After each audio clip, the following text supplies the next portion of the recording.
Hello বন্ধুরা, welcome back to my channel. আজকে অনেক দিন পরে আবার তোমাদের সাথে ভিডিও শেয়ার করছি। আজকে অনেক দিন পরে ভিডিও শেয়ার করছি বলে একদম স্পেশালি সামনে যেহেতু দুর্গাপুজো, তাই দুর্গাপুজোর ভিডিও নিয়ে চলে এসেছি।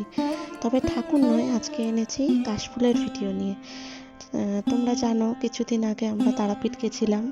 তো সেখানে যখন যাচ্ছি ট্রেনে করে, চারপাশের দৃশ্য এত সুন্দর আর প্রচুর পরিমাণে মাঠে ঘাটে কাশফুল ফুটেছিল। তো আমি ভাবলাম কি করব, একটু ভিডিওটা তুলে নিই, তাহলে তোমাদের সাথে ভিডিও শেয়ার করতে পারবো। যেহেতু অনেক দিন হয়ে গেছে তোমাদের সাথে কোনো ভিডিও আমার পোস্ট করা হয়নি, শুধু লাইভে আসতাম আর একটু একটু শর্ট ভিডিও পোস্ট করতাম।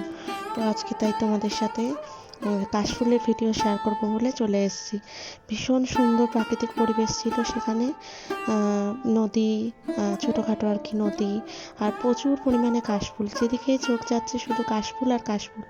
হয়তো এই পুজোর আগে আগে গেছি বলে এই এত সুন্দর কাশফুলের পরিবেশটা আমরা উপভোগ করতে পেরেছি। তাই তোমাদের সাথে একটু শেয়ার করে দিচ্ছি, তোমরাও যাতে এই ভিডিও দেখো আর কেমন লাগলো আমাকে জানাবে অবশ্যই। অনেক দিন পরে যেহেতু ভিডিও দিচ্ছি, একটা কেমন কেমন লাগছে যে এতদিন ধরে ভিডিও দিতে পারিনি। যারা যারা আমার বন্ধুরা, তারা কারা কারা কজন দেখবে আমি জানিও না। তো দেখে নিও, ভীষণ সুন্দর পরিবেশ। আর তারাপীঠের ভিডিও আমি দিতে পারিনি, কারণ সেইভাবে আমি ভিডিও তুলতেই পারিনি, তোমরা জানো।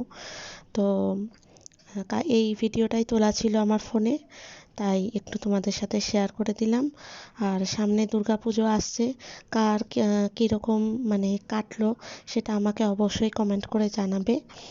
আর দেখে নাও কি সুন্দর ভিডিও, তার কিছুই ভিডিও ক্লিপ তোমাদের সাথে শেয়ার করলাম। আর অবশ্যই আমাকে আমার চ্যানেলটা সাবস্ক্রাইব করে দিও, যারা যারা নতুন আমার বন্ধুরা আমার ভিডিওটা দেখবে।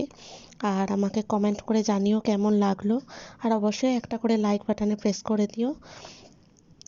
তাহলে দেখে নাও ভিডিওটা কেমন লাগলো। এর থেকে বেশি কিছু আমার আর বলা নেই আজকে। এরপরে তোমরা কমেন্ট করো, সেখানেই আমি রিপ্লাই করব। আর লাইভে তো আসবোই গল্প করার জন্য। তাহলে দেখে নাও ভিডিওটা কেমন লাগলো। আর আজকের মতো এখানেই তাহলে ভিডিওটা শেষ করছি। আবার দেখা হবে নেক্সট ভিডিওতে। পুজো সবার ভালো কাটুক, সবাই ভালো থেকো।